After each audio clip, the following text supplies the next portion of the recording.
आपकी कुंडली का सप्तम भाव, आपके होरोस्कोप का 7th हाउस बहुत ही प्यारा घर है ये घर अगर अच्छा हो जाए तो आपकी ज़िंदगी स्वर्ग बन जाती है। ये घर अगर अशुभ हो जाए तो बस जीवन ऐसा लगता है कि कहाँ फंस गए, क्योंकि ये घर आपके वैवाहिक जीवन का है, ये घर आपकी साझेदारी का है, ये घर आपकी यूनियन का है, ये घर आपकी वासना का भी है। इस घर से आपका जीवन चलता है। अगर आपका ये घर अशुभ हो जाए तो ना ही तो आप ठीक से अपना व्यापार कर पाते हैं, ना ही ठीक से आपका वैवाहिक जीवन चलता है, ना ही आपकी पार्टनरशिप किसी के साथ चलती है। इवन कि जो सप्तम भाव है ना, ये कोर्ट कचहरी का भी है। अगर आपका सप्तम भाव दूषित हो जाए, किसी प्रकार मैलेफिक हो जाए, तो आप कोर्ट कचहरियों के चक्कर में पड़ सकते हैं। आपके कोर्ट कचहरियों के चक्कर लगाने पड़ जाएंगे, क्योंकि ये आपके प्रत्यक्ष शत्रु को दर्शाता है। वो शत्रु जो आपके सामने से खड़े होते हैं। देखिए, कचहरी में जो लोग आपके ऊपर कोर्ट केस करते हैं वो आपके शत्रु ही तो बन जाते हैं। तो इस घर में बैठा हुआ शुक्र क्या फल देता है आपके जीवन पर, किसी भी तरह का शुक्र क्यों ना बैठा उस घर में, आज हम आपको ऐसे सटीक उपाय बताएंगे जिससे इस घर में बैठा हुआ अशुभ से अशुभ शुक्र भी आपको शुभ फल देना शुरू कर देगा। साथ में आपको ये भी बताएंगे कि अगर शुक्र के साथ कोई दूसरा ग्रह युति कर इस घर में बैठ जाए तो उसका आपके जीवन पर क्या प्रभाव होता है। बहुत ही अच्छी वीडियो होने वाली है, बहुत ही अच्छी जानकारी है। इस जानकारी को आप अंत तक अवश्य सुने और वीडियो शुरू करें उससे पहले आपसे आग्रह करेंगे कि अगर आपने अपने ही चैनल को अब तक सब्सक्राइब नहीं किया है तब आप अपने चैनल को सब्सक्राइब कर लें। बेल आइकन के बटन को बिल्कुल भी दबाना ना भूलें, जिससे जब भी हम कोई अच्छी जानकारी की वीडियो अपलोड करें वो सबसे पहले आप तक पहुंचे और आप हमारी किसी भी जानकारी से वंचित ना रहें, क्योंकि हम हमेशा ही आपको वो जानकारियां देते हैं जो आपके जीवन में बहुत काम आती हैं। हमारी जानकारियों को आप अपने जीवन में इम्प्लीमेंट करके अपने जीवन स्तर को बहुत ही ऊपर उठा सकते हैं और आप अपने सभी ग्रहों को बहुत ही अच्छे से बैलेंस कर सकते हैं। ये जो सीरीज चल रही है, इस सीरीज में हम बता रहे हैं आपके सभी घरों के बारे में, सभी हाउसेस के बारे में, और किसी भी हाउस में कौन सा ग्रह बैठा उसके बारे में आप डिस्क्रिप्शन में जाके चेक कर सकते हैं। जो हमने पहले वीडियो बनाई है, मंगल किसी भी भाव में बैठा हो, शुक्र किसी भी भाव में बैठा हो, तो आप वो वीडियो देख सकते हैं कि आपका कौन सा ग्रह कौन से घर में बैठा हुआ है। तो जितना प्यारा सप्तम भाव है उतना ही प्यारा है शुक्र ग्रह, और जब इतना प्यारा शुक्र ग्रह अपने ही स्वयं के घर में बैठ जाता है सप्तम भाव में, तब क्या जीवन पर प्रभाव देता है, क्या आपको प्रिकॉशन रखना चाहिए, कौन सा वो रेमेडी करना चाहिए कि शुक्र से संबंधित, सप्तम भाव से संबंधित आप सभी शुभ फलों को जीवन में प्राप्त कर सकें।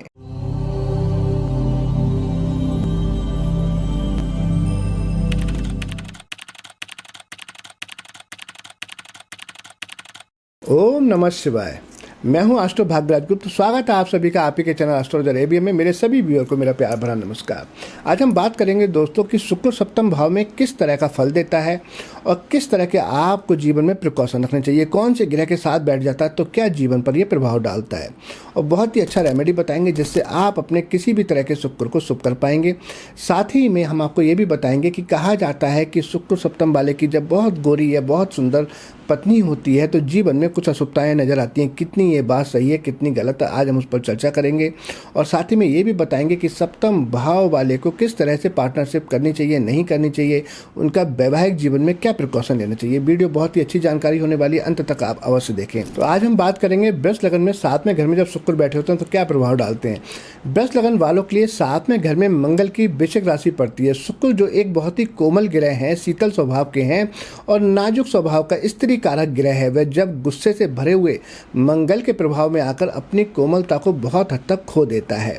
इसके बारे में ज्योतिष ग्रंथों में लिखा हुआ है कि जिसके साथ में घर में शुक्र हो उसकी औरत का स्वभाव बहुत ठीक होगा, वह अच्छी आदतों वाली होगी। लेकिन यदि उसकी स्त्री का रंग बहुत ही ज़्यादा गोरा होता है या बहुत ज़्यादा उसकी स्त्री खूबसूरत होती है तो जो शुक्र का शुभ फल है वो कहीं हद तक वो शुक्र अपने शुभ फल देने में असमर्थ हो जाता है, या उसके स्वभाव में वह कोमलता कुछ हद तक कम हो जाएगी। साथ ही ये भी लिखा है ग्रंथों में कि यदि उसके व्यक्ति के घर में गाय हो, खासकर वो सफ़ेद कलर की हो, तो भी शुक्र का फल खराब हो जाता है। असल में यदि ध्यान से देखें तो वृष लगन वालों के लिए ये बहुत ज़्यादा सही बैठता है। साथ में घर में जिसके शुक्र हो, यदि वह व्यक्ति अपने ससुराल खानदान से किसी भी पर्सन को अपने काम या व्यापार में पार्टनर बना ले तो इसका उसके काम पर बहुत ही बुरा असर हो जाता है। उसके काम में विघ्न आने शुरू हो जाते हैं, व्यापार में घाटा होना शुरू हो जाता है और स्त्री का मन शांति के लिए भी अच्छा फल नहीं देता। उसकी स्त्री का मन भी अशांत हो जाता है, क्योंकि शायद ये कहीं ना कहीं देखो, जब किसी भी व्यक्ति का व्यापार ठीक नहीं चलेगा तो नेचुरल उसकी पत्नी कहीं ना कहीं परेशान तो हो ही जाती है। यहाँ पर शुक्र के अशुभ असर को दूर करने के लिए लाल किताब में एक बहुत ही अच्छा उपाय दिया गया है जो बहुत ही उपयोगी है। उस व्यक्ति की पत्नी नीले या काले रंग के कपड़े ना पहने या ज़्यादा यूजेज ना करें तो सप्तम भाव के जो अशुभ फल हैं वो दूर हो जाते हैं।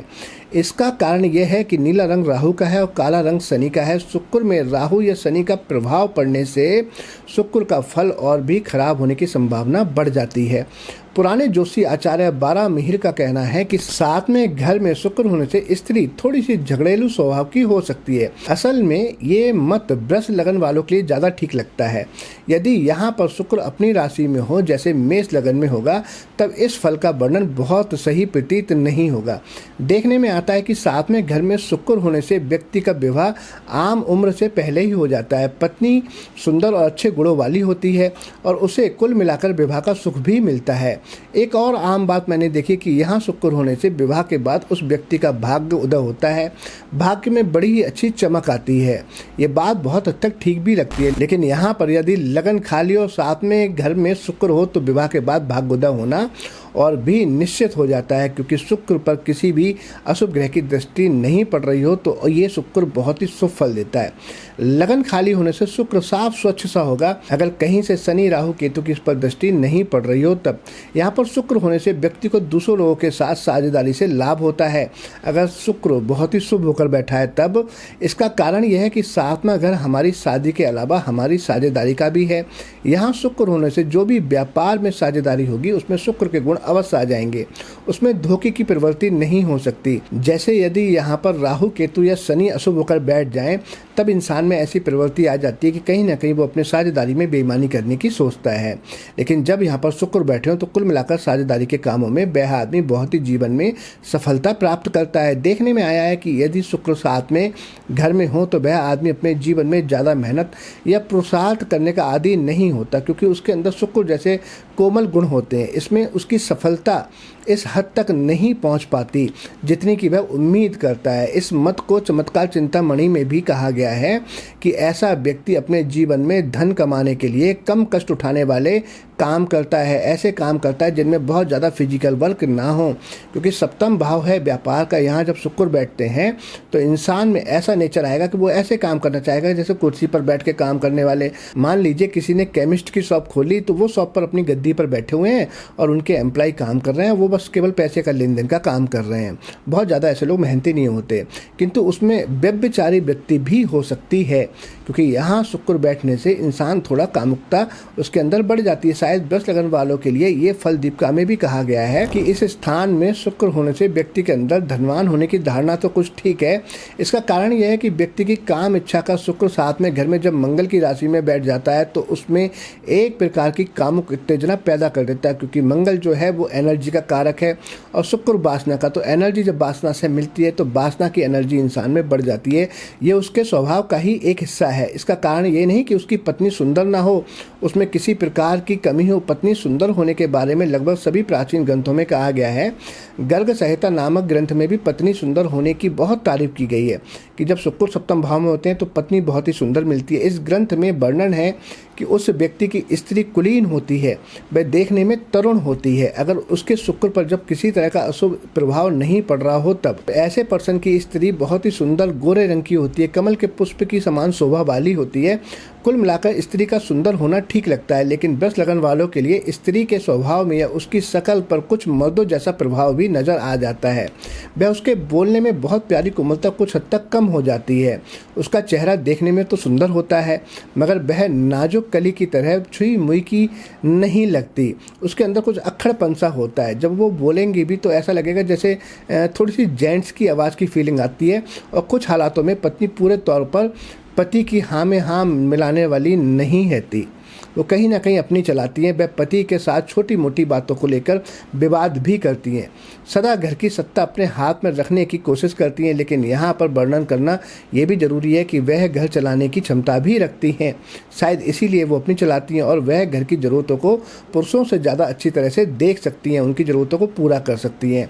हमने आपसे कहा था हम ये भी बताएंगे कि शुक्र के साथ में जब दूसरे ग्रह युति कर बैठते हैं तब क्या प्रभाव होता है। शुक्र के साथ यदि बृहस्पति सप्तम भाव में बैठ जाए तो ये ऑलमोस्ट अच्छा ही फल देते हैं। ऐसा व्यक्ति बहुत आराम पाता है, उसकी अपनी पत्नी की वजह से उसको बहुत सुख मिलता है और व्यापार में भी कहीं ना कहीं ये बहुत अच्छी तरक्की करते हैं और इनकी पत्नी इनकी ज़रूरतों का ध्यान रखते हुए इनकी बहुत ही सेवा करती हैं। बस ऐसे लोगों को ये सलाह दी जाती है कि अपने घर के अंदर जो मंदिर बना है वहाँ पर पूजा कम करें, घर के बाहर जो मंदिर बने हों आपके घर के आसपास में उसमें पूजा जाकर ज़्यादा करें तो आपको जीवन में और भी अच्छे फल नज़र आएंगे। यहाँ पर शुक्र के साथ अगर सूर्य बैठ जाएं तब ये अच्छा फल नहीं देता। ऐसा व्यक्ति दूसरों के लिए पारस का काम देता है, यानी कि ऐसे व्यक्ति के पास जब कोई व्यक्ति बैठ जाएगा तो उसका भला होना लाजमी है। लेकिन ऐसे लोगों के लिए कहीं ना कहीं मैरिज लाइफ का थोड़ा सा अशुभ फल नज़र आता है, क्योंकि शुक्र अगर सूर्य के साथ बैठकर अस्त हो गया तब तो इनके जीवन में जो लग्जरी है जितनी आनी चाहिए वो नहीं आ पाती है। अर्थात जो भी व्यक्ति उनके संपर्क में आएगा जिनका सूर्य शुक्र सप्तम भाव में होता है कोई ना कोई रूप में लाभ उनसे ले जाएगा, किंतु उसकी पत्नी की सेहत के लिए यह योग इतना अच्छा नहीं होता, क्योंकि मैंने बताया ना अगर शुक्र अस्त हो गए सूर्य के साथ बैठकर तो पत्नी भी जो कमल के फूल के समान दिखती थी वो मुरझा जाएगी। इस घर में यदि शुक्र के साथ चंद्रमा हो तो उस व्यक्ति में किसी न किसी रूप में धार्मिक विश्वास बना रहता और वह हमदर्दी के साथ दूसरों की सहायता करने का बहुत इच्छुक होता है। कभी कभी जब चंद्र और शुक्र पर अशुभ ग्रह की दृष्टि पड़ती है तो इसका उस व्यक्ति की माता की नज़र पर अशुभ असर पड़ता है। और देखने में ये भी आया है कि जब चंद्र शुक्र सप्तम भाव में बैठे हों तो ऐसा भी हो सकता है कि आपकी पत्नी का आपकी माता के साथ में अनबन रहे या उनके विचारों में मतभेद रहे। साथ में घर में शुक्र के साथ मंगल को लाल किताब में मीठा अनार कहा गया है। मीठे अनार से मतलब है परिवार से संबंधित बहुत सी खुशियों का कारक होता है। जब दोनों इस घर में होंगे तो आदमी की औलाद पोते जरूर होते हैं और उस घर में समय से पहले किसी की मौत नहीं होती। ऐसा व्यक्ति अपने खून के रिश्तेदारों की हर तरह से सहायता भी करता हुआ पाया जाता है। इस घर में शुक्र के साथ शनि का होना कोई बहुत अच्छा फल नहीं देता। ऐसी स्थिति में उस व्यक्ति के बहुत से नज़दीकी रिश्तेदार यदि उसके काम में शामिल हो जाएं तो उसके धन को नष्ट कर देंगे, उसका धन खा जाएंगे। हाँ, ये युति उन लोगों के लिए अच्छी होती है जो आंखों के डॉक्टर होते हैं, आई साइट्स के डॉक्टर होते हैं या जो लोग स्पेक्स सेल करते हैं उनके लिए बहुत अच्छी होती है। यहाँ शुक्र के साथ में बुध हो तो शुक्र के फल को किसी हद तक कमज़ोर कर देता है। इसका कारण यह है कि वृष लगन में साथ में घर में मंगल की राशि होने पर यहाँ बुध के अपने फल में अशुभता आ जाती है जिसका प्रभाव शुक्र पर भी पड़ता है। लेकिन मैं बता दूं अगर वृष लगन की कुंडली है तो कहीं ना कहीं आप देखें कि बुध भी कारक ग्रह हैं, तो यहाँ बैठकर जो लक्ष्मी योग बनाएंगे इससे धन में कहीं ना कहीं अच्छा शुभ फल नजर आएंगे अगर इन दोनों पर किसी भी अशुभ ग्रह की दृष्टि नहीं पड़ रही है। यहाँ पर शुक्र के साथ केतु का होना उस व्यक्ति की पत्नी के झगड़ालू होने की संभावना और भी अधिक कर देता है।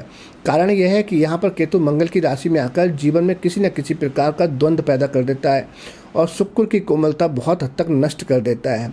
शुक्र के साथ राहु का होना बहुत अशुभ है। ऐसी हालत में जब उस व्यक्ति की शादी की बात कहीं चलेगी तो कहीं ना कहीं बात पक्की होते होते टूट जाती है।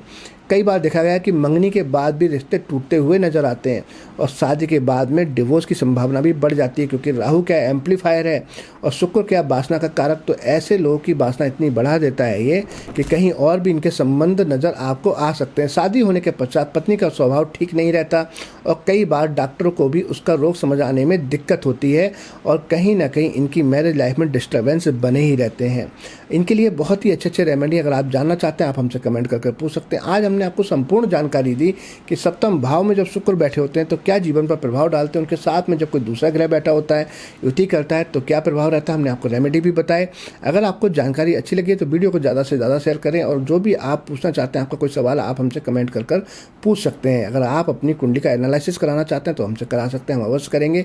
इसी के साथ मैं अपनी वाणी को विराम दूंगा और बहुत जल्दी आपसे फिर मिलेंगे एक नई जानकारी के साथ। तब तक मुझे इजाज़त दीजिए। नमस्कार।